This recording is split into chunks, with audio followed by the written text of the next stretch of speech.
ప్రజాప్రభుత్వం అధికారంలోకి వచ్చినప్పటి నుంచి కూడా ఎవరే పార్టీ అన్నది కాకుండా ఎవరు అర్హులు అన్నది చూసి పార్టీలకు అతీతంగా ఏ ప్రభుత్వ పథకాలైనా కానివ్వండి, లేకపోతే సీఎంఆర్ఎఫ్ కళ్యాణ లక్ష్మి చెక్కులు కూడా అదే విధంగా ఇస్తున్నాము.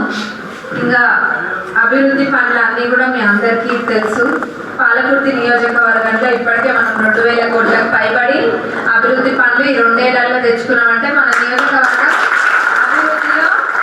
అభివృద్ధిలో మన పాలకుర్తి నియోజకవర్గం ముందే ఉంది. అయింది 2 ఏళ్ళే, 2 ఏళ్లలోనే అంత తెచ్చుకున్నామంటే ఇంకా రాబోయే 3 ఏళ్లలో ఇంకెంతో అభివృద్ధి చేసుకునేది మీ అందరి సహకారంతో.